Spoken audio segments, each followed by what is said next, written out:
ताकदीनं उंचीनं ज्या क्षेत्रात काम करतायत ना त्या क्षेत्रात सर्वोच्च व्हा. साधी गोष्ट आहे. माझे परिचय करून देताना सांगितलं मी शिवव्याख्याता आहे. हो, शिवाजी महाराजांवर देशभरामध्ये बोलतो. मी जर तुम्हाला विचारलं की शिवाजी महाराजांचे मित्र कोण होते, आमची माणसं नावं सांगतात. तानाजी आहे, बाजी आहे, येसाजी आहे, मुरारबाजी आहे, चिमणाजी आहे, बाळाजी आहे. हे शिवाजी महाराजांचे मित्र आहेत? नाही, हे शिवाजी महाराजांचे मित्र नाहीत.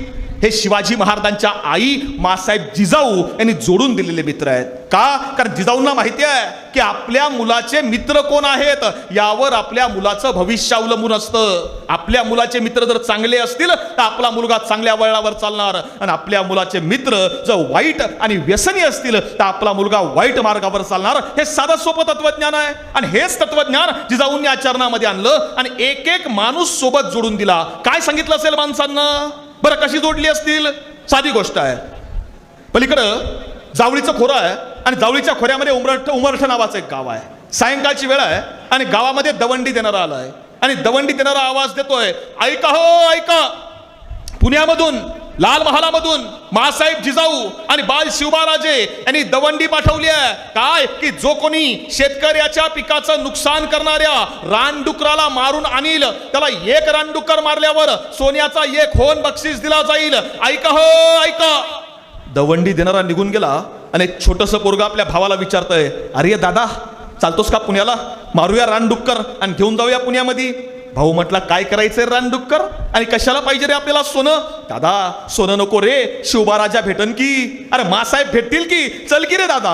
आणि शेतकऱ्याचीच पोरं दुसऱ्या दिवशी घरामधून बाहेर पडली, भाकर बांधून घेतली, जंगलात आले, दिवसभर जंगलात फिरले.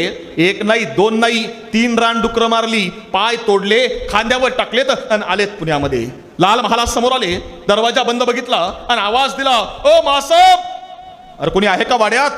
अरे दरवाजा उघडा की, आम्ही आलोय बघा.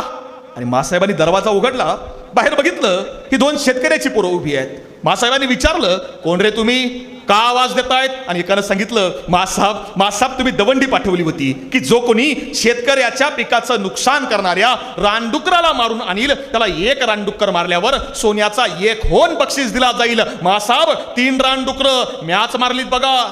नक्की तूच मारलीस का रे? होय मासाहेब, अख्खं रानडुक्कर मी खांद्यावर उचलून आणणार होतो, पण हा म्हटला की नुसते पाय तोडून नेलेत ना तरी मासाहेब बक्षीस देत्यात. मासाहेब, म्याच मारलीत बघा.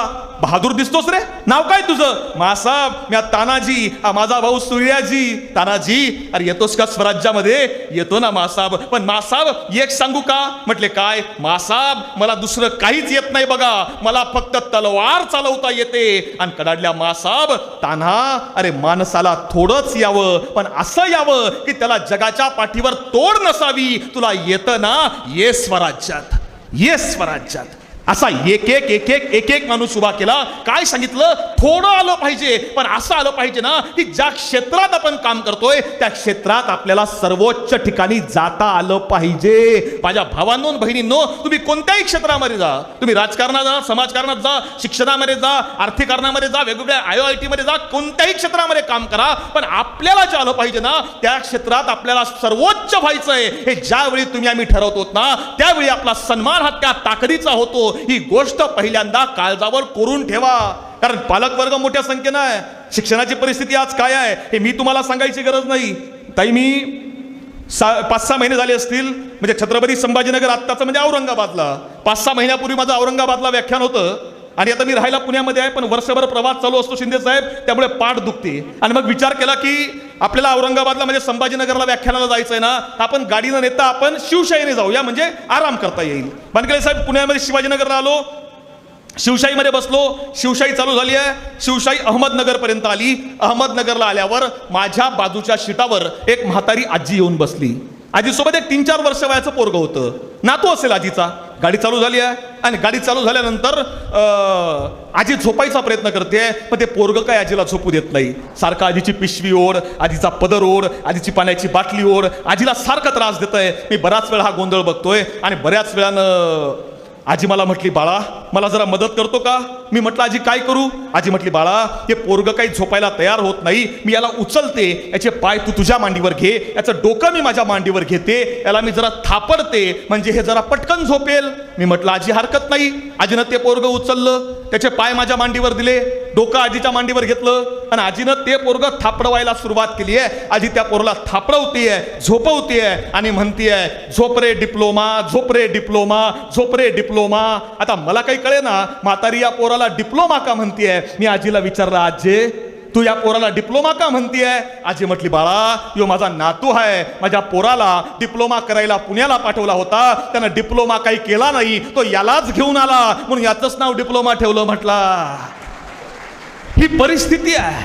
शिकवायचं आम्हाला सांगावं लागेल ना, आम्हाला आपल्या पोरांना घडवायला लागेल ना. जेवढे पालक आलेत पोरं आपली बसवायला पाहिजेत, आपली पोरं आपण आणली पाहिजेत, कारण आपल्या पोराचं प्रबोधन करायचं काम आमचं आहे. पण परिस्थिती अशी आहे, संध्याकाळी बाप घरामध्ये आलाय ना, बाप पोराला आवाज देतोय, अरे बेटा जरा माचीस घेऊन ये. पोरग विचारतोय, बाबा कशाला.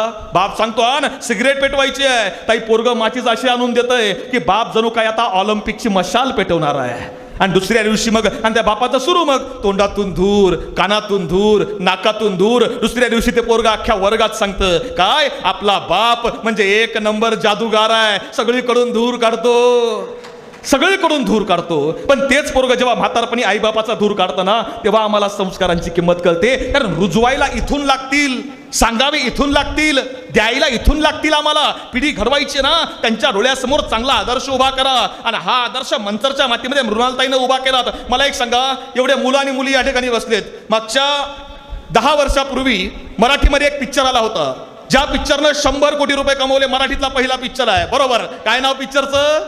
सैराट. सैराटचा हिरो कोण होता? परशा. हिरोईन कोण होती? आर्ची. डायरेक्टर कोण होता? नागराज मंजुळे. त्याला एक सक्का चुलत भाऊ आहे, त्याचं नाव काय आहे? नाही माहित. जे माहित असायला पाहिजे ते माहित झालं नाही.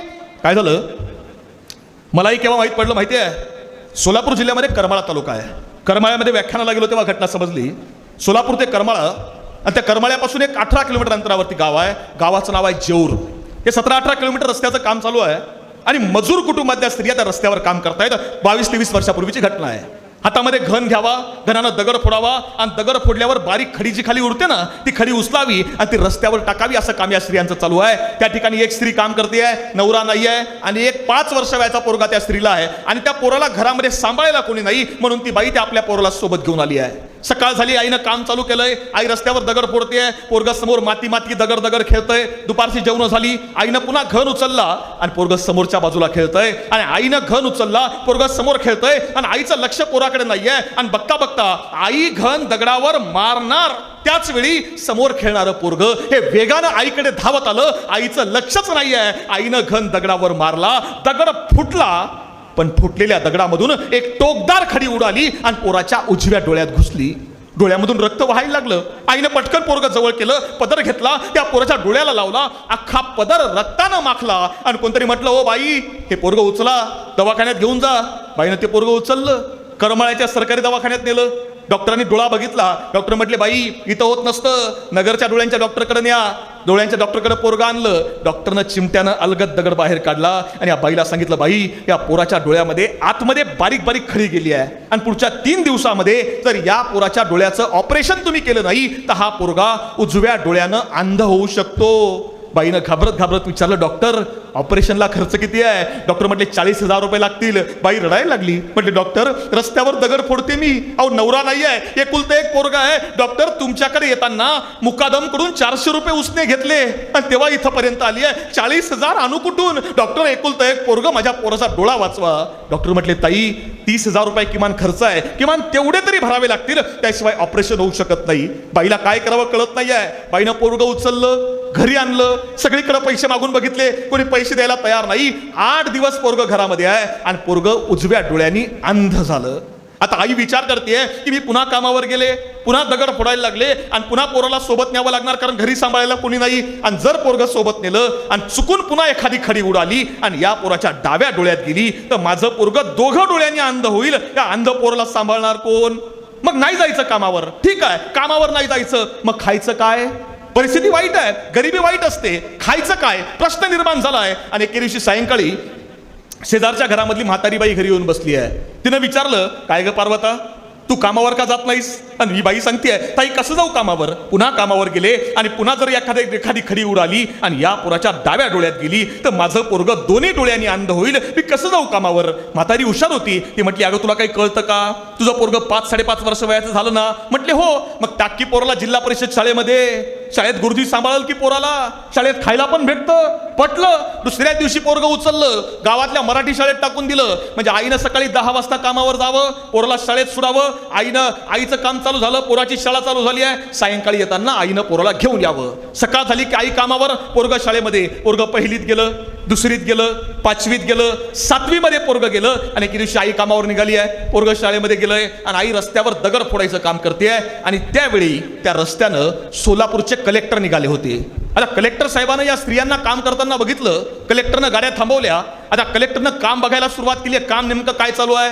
आणि कलेक्टर काम बघायला आलाय म्हटल्यावर त्या कामाचा सुपरवायझर धावत आला, कॉन्ट्रॅक्टर आला, तहसीलदार आले, प्रांत आले, सगळे अधिकारी धावत आले. कलेक्टर साहेबांना काही काम बघितलं, सूचना केल्या आणि सूचना केल्या कलेक्टर आले तसे लगेच निघून गेले. पण कलेक्टर गेल्यावर दगड फोडणारी ही स्त्री उठून उभी राहिली आहे आणि बाजूला उभ्या असलेल्या सुपरवायझरला विचारतीये, हा माणूस कोण होता? हा माणूस कोण होता? म्हणजे ज्याला आपण घाबरतो तो कॉन्ट्रॅक्टर ज्याचा ऐकतो तो तहसीलदार ज्याचा ऐकतो तो प्रांत, ही सगळी माणसं या एका माणसाला घाबरत होती. हा माणूस नेमका कोण होता? त्या सुपरवायझरनं सांगितलं, बाई त्या माणसाला कलेक्टर म्हणतात. कलेक्टर? कोण असतो कलेक्टर आणि काय करायला लागतं कलेक्टर व्हायला? सुपरवायझर म्हटला, बाई ते काय मला माहित नाही, पण लोक असं म्हणतात की कलेक्टर व्हायला खूप अभ्यास करावा लागतो. आणि या स्त्रीनं काय केलं माहितीये?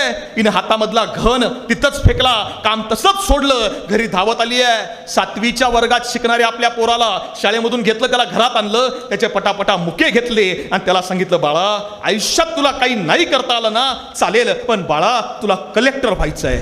ते पोरगा आईला विचारतं, आई कलेक्टर?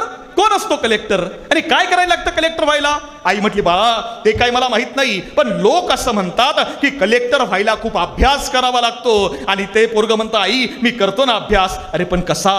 ज्या पोराचा बाप ते पोरग पोटात असताना मरण पावलाय, ज्या पोराची आई रस्त्यावर दगड फोडायचं काम करते आहे, ज्यांच्या घरामध्ये 2 वेळे जेवायला अन्न नाहीये, ज्यांच्या घराचं छत पावसाळ्यामध्ये गळतंय, त्या पोरांना अभ्यास करायचा कसा? पण स्वप्न आहे कुणाचं? माझ्या आईचं, मला करून दाखवायचंय. आणि ते पोरग अभ्यास करत होतं, शिकत होतं, मोठं होत होतं. आणि ते पोरग एवढं मोठं झालं की ज्यावेळी 2008 साल उगवलं तेव्हा जगाला समजलं की रस्त्यावर दगड फोडणाऱ्या स्त्रीचा पोरगा, ज्या पोराचं नाव होतं बालाजी मंजुळे, हे पोरग वयाच्या 24व्या वर्षी कलेक्टर पदाची परीक्षा पास झालं. 24व्या वर्षी. आणि महाराष्ट्रात पहिलं आलं. कोणाचं पोर आहे? रस्त्यावर दगड फोडणाऱ्या स्त्रीचं पोरग.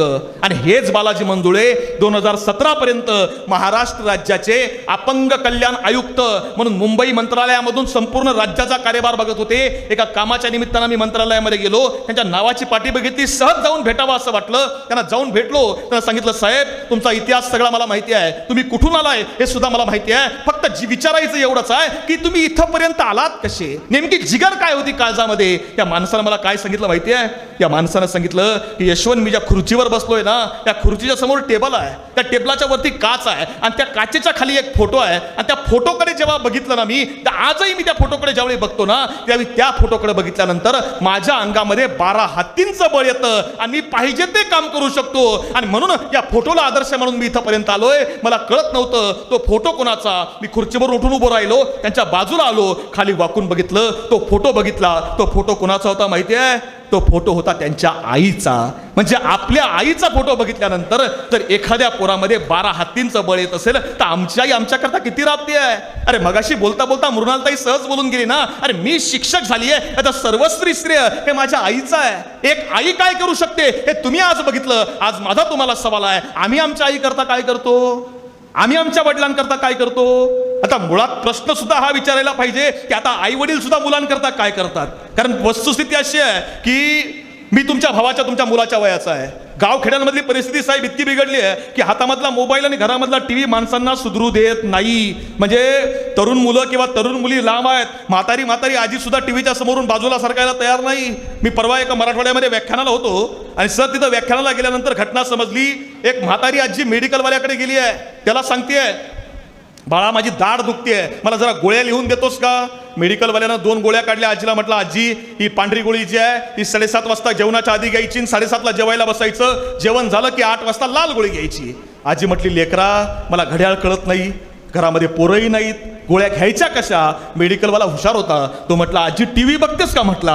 आजी म्हटली, हो बघते ना. म्हटलं, काय बघतेस? आजी म्हटली, सगळं बघतेय, राणादादा बघतेय, पाठकबाई बघतेय, सगळं बघतेय. मग मेडिकलवाला म्हटला, आजी एक काम करायचं, 7:30 वाजले, आई कुठे काय करते लागलं, अरुंधती आली का पांढरी गोळी घ्यायची आणि जेवायला बसायचं म्हटला. आणि 8 वाजले, रंग माझा वेगळा लागलं, दीपा आली का लाल गोळी घ्यायची म्हटला.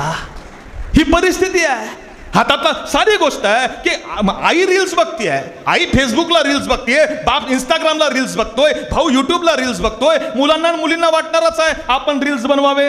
आता आम्हाला विचार करायचा आहे की आमच्या मुलांना आम्हाला रील स्टार बनवायचंय का रिअल स्टार बनवायचंय, याचं चिंतन पहिल्यांदा आईनं आणि बापानं करायला हवं, तर पिढी सुधारणार आहे. आणि ते करायचं असेल ना तर मी तुम्हाला सांगतो, भावांनो आणि बहिणींनो, नियोजन करावं लागेल, आयुष्याचं नियोजन करावं लागेल. इथं आलायत, बसलायत, मगाशी ताईने उल्लेख केला वेळेचं नियोजन करावं लागेल. या ठिकाणी छत्रपती शिवाजी महाराजांच्या पुतळ्याला हार घातला. तुम्ही आम्ही मराठी लोक आहेत, आपण शिवाजी महाराज की जय म्हटलं की आमच्या अंगावर काटा येतो. शिवाजी महाराजांचा जय जयकार केला की आमच्या अंगामध्ये 12 हत्तींचं बळ येतं. शिवाजी महाराजांनी काय केलं हे आजच्या काळात सगळं विसरून गेलात ना तरी चालेल. फक्त एक गोष्ट सांगतो जी शिकावी लागेल महाराजांकडून. काय केलं शिवाजी महाराजांनी? 6 जून 1674 रायगडावर शिवाजी महाराजांचा राज्याभिषेक आहे. आणि त्यावेळी एक वकील रायगडावर आलाय, त्याचं नाव आहे, इंग्रज वकील आहे, त्याचं नाव आहे हेनरी ऑक्सिटन.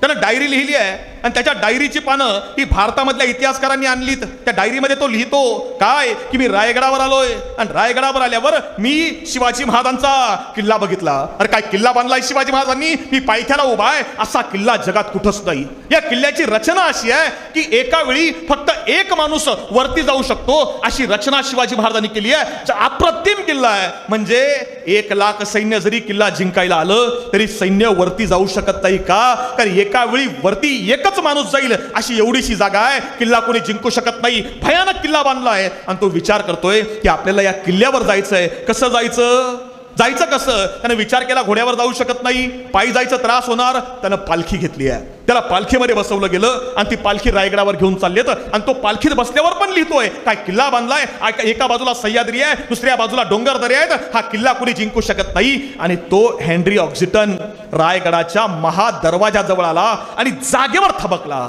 त्याला आश्चर्य वाटलं. का? कारण त्या महादरवाजावर 2 हत्ती उभे आहेत. हत्ती? तो विचार करतोय इथं माणसाला यायला वर जागा नाहीये, हत्ती आणले कसे? हत्ती आणले कुठून? याचा अर्थ असा आहे रायगडाला दुसरा दरवाजा आहे आणि शिवाजी महाराज कोणाला सांगत नाहीत. तो प्रत्येकाला विचारतोय, हत्ती कुठून आणले सांगा, दुसरा दरवाजा कुठे आहे मला दाखवा. हत्ती कसे आणले सांगा, दुसरा दरवाजा कुठे आहे मला दाखवा. तो प्रत्येकाला विचारतोय, त्याला कोणी उत्तर देत नाही. आणि त्यानं न राहून दुसऱ्या दिवशी शिवाजी महाराजांना विचारलं की महाराज मी रायगडावर आलो, वरती येताना किल्ल्याची रचना बघितली, एका वेळी फक्त एक माणूस वरती जाईल अशी जागा आहे. मग महाराज तुम्ही हत्ती आणले कुठून? कुठल्या रस्त्यानं आणले? कुठल्या वाटेनं आणले? मला रस्ता दाखवा. आणि त्यावेळी शिवाजी महाराज हसायला लागले आणि शिवाजी महाराज म्हटले, हेनरी ऑक्सिटन ते हत्ती मी आज आणले नाहीत. म्हटले मग? हेनरी ऑक्सिटन राज्याभिषेक करायचा हे मी आज ठरवलं नाही, हे मी 10 वर्षापूर्वी ठरवलं होतं. आणि मला माहिती होतं की 10 वर्षानंतर जर आपल्याला राज्याभिषेक करायचा असेल तर त्यावेळी आपल्याला रायगडावर हत्ती लागतील. आणि म्हणून 10 वर्षापूर्वीच हत्तीची लहान लहान पिल्लं मी पालखीत घातली, पालखीत घालून रायगडावर आणली आणि रायगडावर लहानाची मोठी केली. आणि 10 वर्षानंतर ती पिल्लं आज मोठे हत्ती बनून या महादरवाजाजवळ उभे आहेत. याचा अर्थ असा आहे की ज्याला आम्ही आमचा बाप म्हणतो तो शिवाजी राजा 10 वर्ष पुढचं नियोजन करतोय. आम्ही किती वर्षाचं नियोजन करतोय? आम्ही किती वेळेचं नियोजन करतोय? आम्ही किमान आमच्या अभ्यासाचं नियोजन करतोय का? पालकवर्ग मोठ्या प्रमाणावर, मी तुम्हाला सांगतो, शाळा कॉलेजमधली आपली मुलं आहेत ना, आपल्या एखाद्या आम्हाला अवस्था बघायची असेल ना तर आपल्या कॉलेजमधल्या शाळेमधल्या एखाद्या पोराला समोर उभं करा. आपल्या ज्या पोराला मराठीचं कळतं ना त्याला हिंदीचं कळत नाही, आणि ज्याला हिंदीचं कळतं त्याला इंग्रजीचं कळत नाही, ज्याला आर्ट्सचं कळतं त्याला सायन्सचं कळत नाही, आणि ज्याला सायन्सचं कळतं त्याला कॉमर्सचं कळत नाही, ज्याला मेडिकलचं कळतं त्याला इंजिनिअरिंगचं कळत नाही, आणि ज्याला इंजिनिअरिंगचं कळतं त्याला फार्मसीचं कळत नाही, आणि ज्याला काहीच कळत नाही तो शिक्षण संस्था काढल्याशिवाय राहत नाही. ही आज शिक्षण क्षेत्राची अवस्था आहे. आणि अशा अवस्थेमध्ये तुम्ही आम्ही आमची पोरं शिकवतोय, त्यांना घडवायला लागेल तुम्हाला.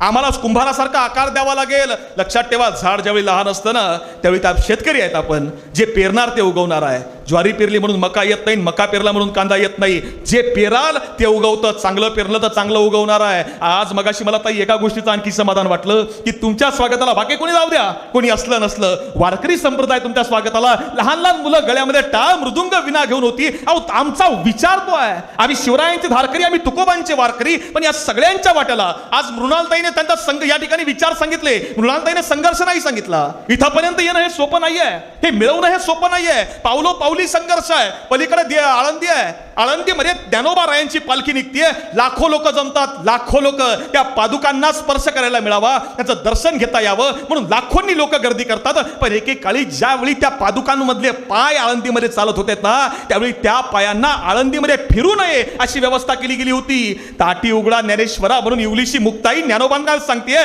दरवाजा उघडा. पण समाज म्हणत होता तुम्ही संन्याशाची पोरं आहे, तुम्हाला जेवायला मिळणार नाही, तुम्ही राहू शकत नाही. आज तोच समाज ज्ञानोबा तुकोबांच्या पादुका डोक्यावर घेऊन पंढरपूर पर्यंत जातोय. पण तरी सुद्धा ज्ञानोबांनी राग नाही पकडला. हे विश्वाची माझे घर, पसायदान मागितलं स्वतः करता नाही, या मातीमधल्या प्रत्येकाकरता. पलीकडे देहू आहे. पराविया नारियामा रुक्माई समान जगद्गुरु तुकोबाराय म्हणायचे. समाजानं त्यांच्या घरी वेश्या पाठवली आहे. अरे सगळ्या शेतकऱ्यांचं कर्ज तुकोबारायानं त्या माफ करून टाकलं. इंद्रायणीमध्ये सगळे बुडवून टाकले. देणं एवढं होतं शेतकऱ्यांकरता पहिलं केलं. त्याच तुकोबारायाच्या गाथा समाजानं इंद्रायणीमध्ये बुडवून टाकल्या. आणि आज तो समाज पंढरपूर पर्यंत तुकोबांचं नाव घेत जातोय. समाजानं संघर्ष प्रत्येकाला करावा लागलाय. मृणालताईला इथे यायला संघर्ष करावा लागला नाही का? करावाच लागलाय. हे सोपं नाहीये. कदाचित त्यावर त्या परत कधीतरी सांगतील, पण आमच्या मुलांना हे शिकवा की आम्हाला संघर्ष करावा लागेल. आयुष्यात मोठं व्हायचं असेल ना तर संघर्ष करून पुढे जावं लागेल. आणि इथं बसलेल्या आईला आणि बापांना मी सांगतो, मला माहिती आहे अगदी 5 ते 10 मिनिटं तुमची. मुलगा असेल ना तुम्हाला, घरी गेलात ना आपल्या मुलाला सांगा, बाळा मृणाल गांजाळे शिंदे यांना आदर्श राष्ट्रीय शिक्षक पुरस्कार मिळाला.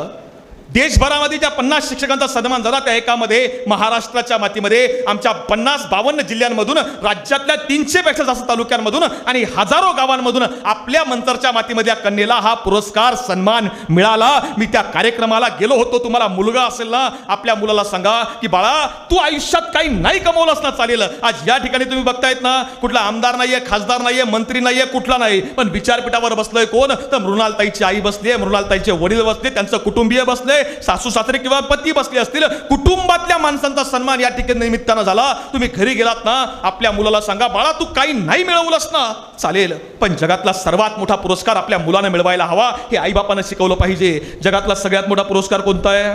नोबेल पुरस्कार अजिबात नाही आहे. मॅगेसेस पुरस्कार कधीच नाही आहे. ऑस्कर कधीच नाही आहे. भारतरत्न कधीच नाही. महाराष्ट्र भूषण, पद्मविभूषण, पद्मश्री कधीच नाही आहे. जगातला सगळ्यात मोठा पुरस्कार एकच आहे की ज्यावेळी आमचं पोरगं बक्षीस मिळवतं, ज्यावेळी आमचं पोरगं यश मिळवतं, ज्यावेळी आमचं पोरगं एखादा पुरस्कार मिळवतं, ज्यावेळी आमचं पोरगं पहिल्यांदा नोकरीला लागतं, पहिला पगार कमवतं, घरी धावत येतं, आईच्या पाया पडतं, बापाच्या पाया पडतं आणि आईला सांगतं, आई मी वर्गात पहिला आलो, बाबा मला बक्षीस मिळालं, आई मला हा पुरस्कार मिळाला. आणि त्यावेळी त्या आईच्या आणि बापाच्या डोळ्यामधून जो आनंदाचा अश्रू ओघळतो ना तो जगातला सर्वात मोठा पुरस्कार आहे. सर्वात मोठा.